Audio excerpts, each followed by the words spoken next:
In a city where gold is traded like bottled water and every skyscraper reflects secrets back at the stars, the most lavish wedding of 2024 didn't last a day. 14 hours of glitz, $500,000 in glamour, and then silence. The bride was found lifeless. The groom vanished. A celebration meant to unite two powerful families had turned into Dubai's most bewildering murder scene. But what the authorities didn't understand, at least not at first, was that this wasn't some emotional blowout gone wrong. This was the final act of a plot years in the making. Every step, every smile, every dance that night had been scripted. And yes, even the blood. Hey, would you like to be a part of us on this channel? Click the subscribe button now to join us on Crime Whisper. Turn on your notifications and leave us a like. This case made global headlines, but the real story? The twisted, precision-planned chess match behind the wedding, it's never been revealed until now. Let's start with the groom. Ahmed, 31, property mogul, millionaire before his beard fully filled in. A descendant of one of Dubai's old money merchant dynasties. To the public, he was a shining example of the ideal Emirati man. Polite to elders, charitable to friends, traditional in all the culturally correct ways. But behind the doors of his designer study, hidden among imported leather tomes and carved teak drawers, Ahmed was cataloging something deeply disturbing. Not real estate contracts, not family legacy, women. More specifically, what he called his purity evaluations. For 3 years, he had been conducting private investigations not into financial fraud or corporate threats, but into women he considered threats to traditional values, educated, independent, unapologetically modern. He believed they were frauds, pretenders, and so he targeted them. His method? Cold, meticulous. He would run background checks, embed fake friends into their lives, build decoy social media profiles to gain trust, even commission psychological reports. Then, just when the women believed they were safe, he'd drop the truth, not in private, but in public. He exposed what he saw as their hidden sins. Past relationships, scandalous photos, messages out of context, careers ruined, families torn apart, none of them died. But some might argue what happened was even worse. And then came Ela. She wasn't like the others, or maybe she was, but Ahmed saw her as something bigger. The final puzzle piece, the one he'd not just unmask but marry. He'd cleanse her through matrimony, then obliterate her. See, Ahmed had evolved, from manipulator to messiah, at least in his own mind.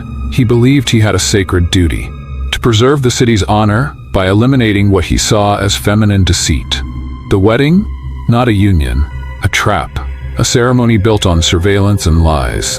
And yes, he tricked both families into believing it was all meant to be. But here's the twist no one expected. Ela had a secret of her own. At 26, she was an academic powerhouse. Fluent in 4 languages, a global citizen with the grace of royalty and the intelligence of a scholar. Daughter to a high-ranking government official. Polished, prized, but broken inside. Because years earlier, during her time in London, she had fallen deeply in love. A relationship that ended when her partner returned home to enter an arranged marriage. Ela had tried to bury that love, but someone wouldn't let her. 6 months before her engagement, she started receiving anonymous texts. Old photos, screenshots, messages that simply read, "I know everything." At first, she thought it was her ex. Then, maybe a jealous classmate. But the threats escalated. They weren't random. They were personal. Someone had been watching her, carefully, quietly for months. When the marriage proposal came through Ahmed's family, Ela's instincts screamed. She knew. This wasn't coincidence. It was a setup. So she did something no one saw coming. She agreed to the marriage. But this time, she was the one planning the trap. See, while Ahmed was running surveillance, Ela was building her own dossier. She traced email accounts, phone numbers, and false identities, and what she found was darker than she ever imagined. Ahmed wasn't just a stalker. He was a serial predator. She found the other women, 3 of them, all with eerily similar stories, all with lives shattered by his manipulation. One had attempted suicide, another had left the country, the third had been disowned. But Ela, she wouldn't run. She would marry her stalker and bring him down from inside. The families, meanwhile, were locked in their own chaos. Hila's father, despite his political clout, was drowning in debt. His wife's cancer treatment had bled their finances dry. This marriage was his lifeboat, a merger to secure protection, legitimacy, survival. Ahmed's parents were in trouble too. Their empire was teetering, built on forged titles, backdoor land deals, and bribery. They needed a link to government, a clean front. Hila's father was their answer. So, while their children played predator and prey, their parents played puppet masters, trading lies for power. The stage was set, but neither side knew who had the upper hand. Now let's rewind the clock a little further. 2 years before the wedding, a university alumni mixer. Simple night, velvet ropes, fancy name tags. Then Ahmed sees her, across the room, laughing with friends, elegant, polished, her energy effortless. That night, Ahmed started his file. He told himself it was curiosity, but by morning, it was obsession. He scoured her online presence, dug up old London photos, screenshots of her with her university boyfriend. Nothing scandalous, but in Ahmed's mind, it was all betrayal.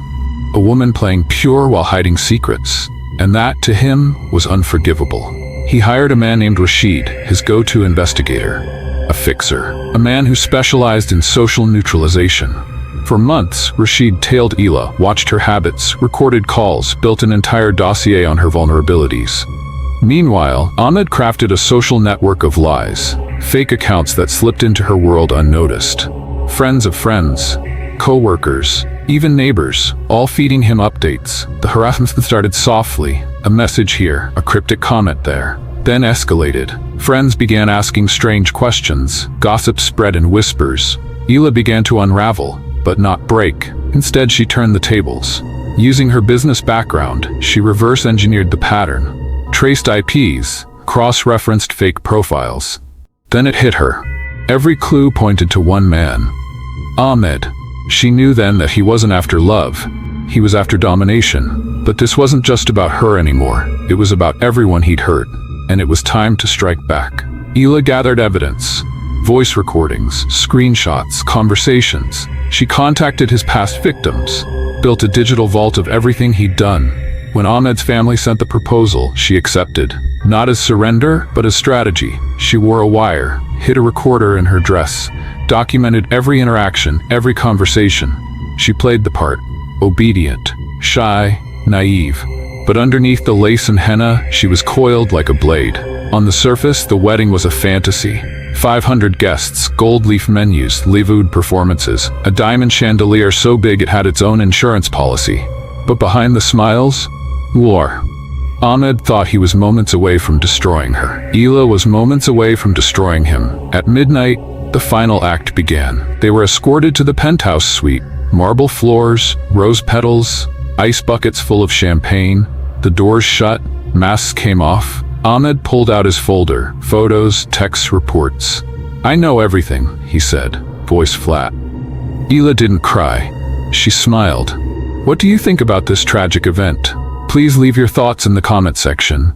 And tell us where you are watching from. Your engagements help us grow this channel." "I know," she replied. She pulled out her own folder, and then her phone, still recording. "I know about Sarah, Fatima, Noura." Ahmed's face changed. Color drained. She wasn't his victim. She was his reckoning. She laid out her case, the recordings, the screenshots, the testimonies. "By morning, every newspaper in Dubai will know who you really are." But Hila made one critical miscalculation. She underestimated his pride.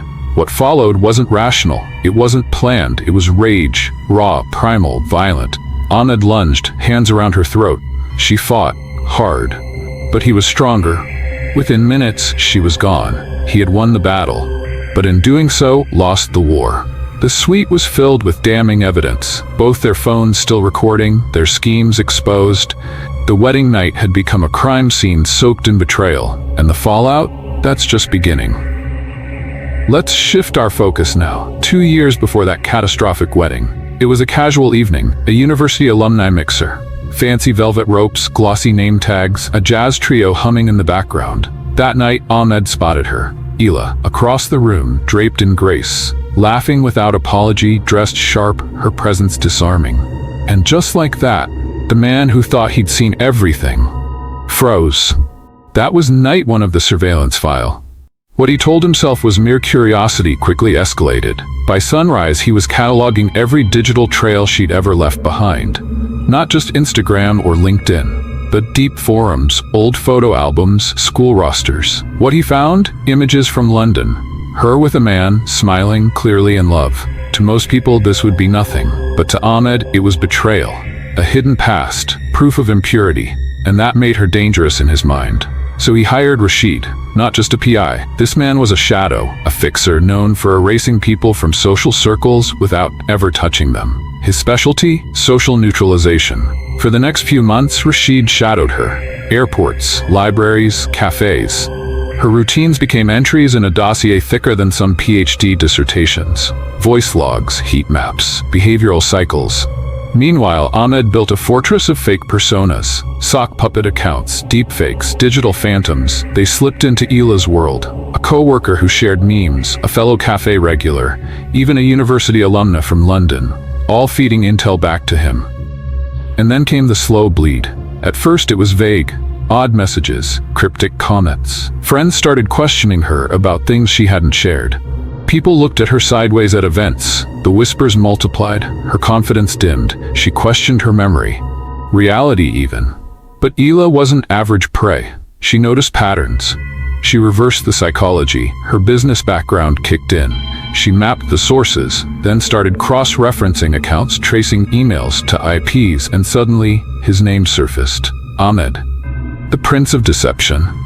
That's when she realized. He wasn't a suitor, he was a stalker. This marriage proposal? Not fate, a snare. But she wasn't going to run. She'd be the one to snap the trap shut. She compiled her own arsenal. Not weapons, evidence. Screenshots, conversations, incriminating logs. She even tracked down some of his former victims. 3 women, each one ruined. One had attempted to take her own life. Another was legally exiled from her own family. The third, still in therapy after years of abuse. But Ila, she wasn't about to become number 4. So when the proposal from Ahmed's family arrived, her answer shocked even her closest friends. Yes, she said. Not in surrender, but in strategy. Because she was going to be the bride, but also the executioner. It was supposed to be a happily ever after. But Ila knew fairy tales were written by victors, not victims. In the early morning hours after her escape, Ila vanished from the city. No paparazzi, no posts, just a silent ghost trail through back alleys, burner phones, and a fake passport arranged by someone on the inside. Not all in Ahmed's empire were loyal. Some just feared being next. She resurfaced in Istanbul. From a rented apartment above a quiet cafe, she began building the arsenal, a digital dossier of everything she had endured, witnessed, and uncovered. Financial records, NDAs, forged hospital bills, anonymous statements from ex-employees, and, most damning, video footage from her wedding night. The palace had CCTV. Ahmed didn't know someone had leaked it. She timed the drop precisely. At 9:03 a.m. Dubai time, the expose went live. A 47-minute documentary, part interview, part hidden footage, uploaded simultaneously to YouTube, Vimeo, and a blockchain mirror. Within 3 hours, it trended in 14 countries. The world gasped. News anchors fumbled pronunciations. Influencers dropped their affiliate codes to express shock. Governments issued sanitized statements. The palace went dark. Ahmed disappeared. What followed was digital warfare. Troll farms tried to discredit her. Old classmates were paid to dig dirt. A fake lover came forward with Photoshop screenshots. But Ila was ready. She responded not with denial, but with receipts. Her second drop included voice recordings of Ahmed's threats, legal documents signed under coercion, even a psychiatric evaluation buried by palace staff. The takedown wasn't just public, it was surgical. The people who once called her a gold-digging scandal began calling her a symbol. She gave a TED Talk, wearing the same necklace from her wedding day. The cost of silence, she said, is paid in generations. I refused the bill. By the time she walked off stage, she wasn't just a runaway bride. She was a revolution.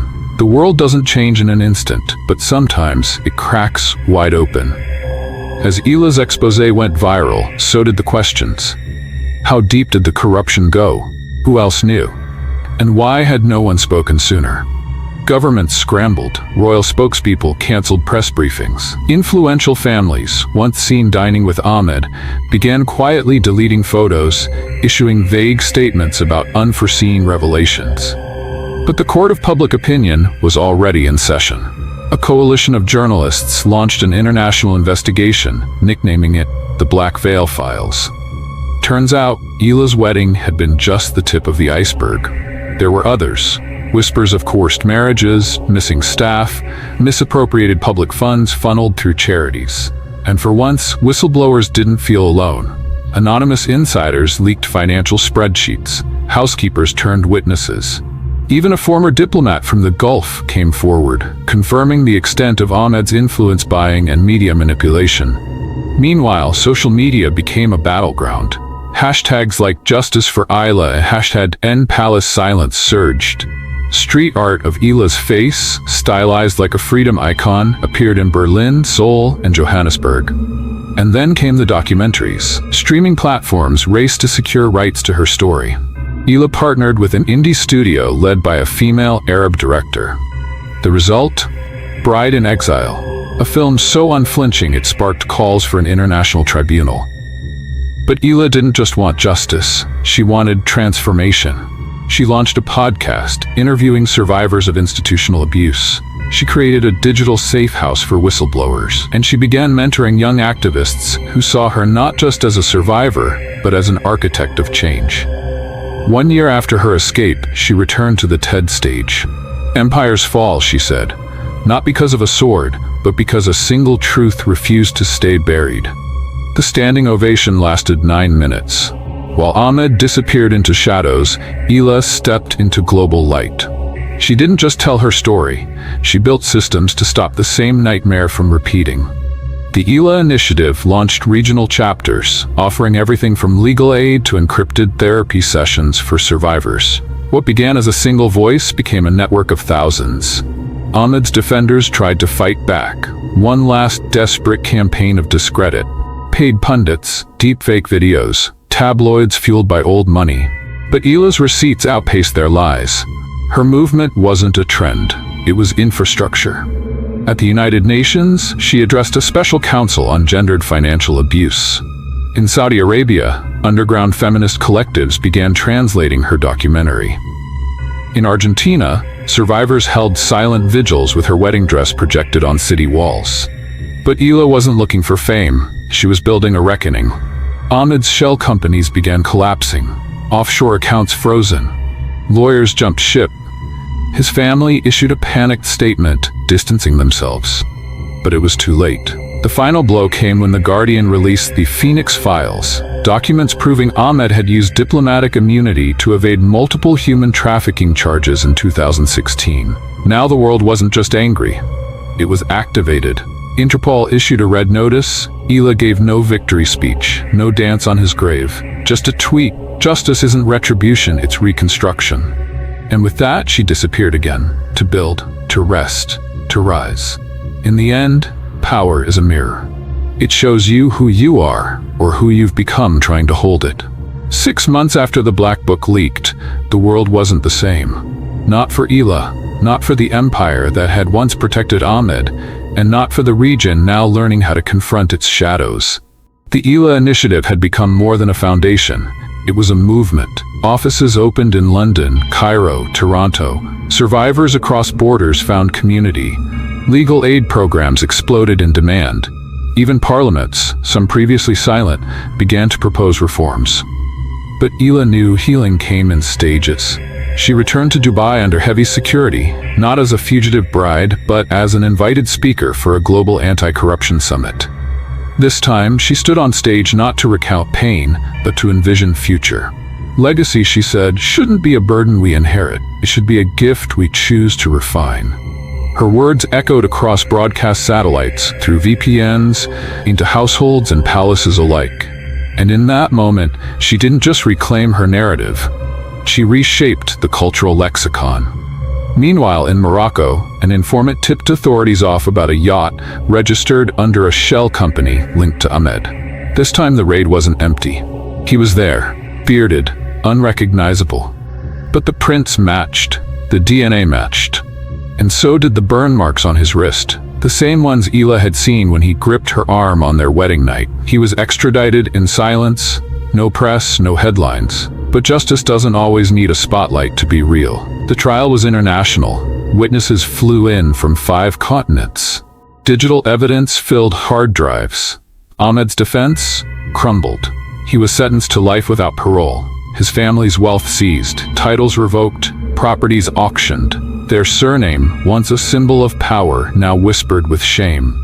Hila didn't attend the sentencing. She was in Kenya, overseeing the opening of a shelter named after Mariam, the sister who had once suffered in silence, but whose voice helped ignite a revolution. In the final scene of the documentary that chronicled it all, Hila stood beneath the shelter's signage, wine brushing her face, eyes clear. "Justice isn't a destination," she said. "It's a journey we walk together, with wounds open, but hearts unyielding." Thanks for watching Crime Whispers. If this story gripped you, like, comment, share. And don't forget to subscribe for more disturbing true crime stories that lurks in plain sight. Thanks for watching.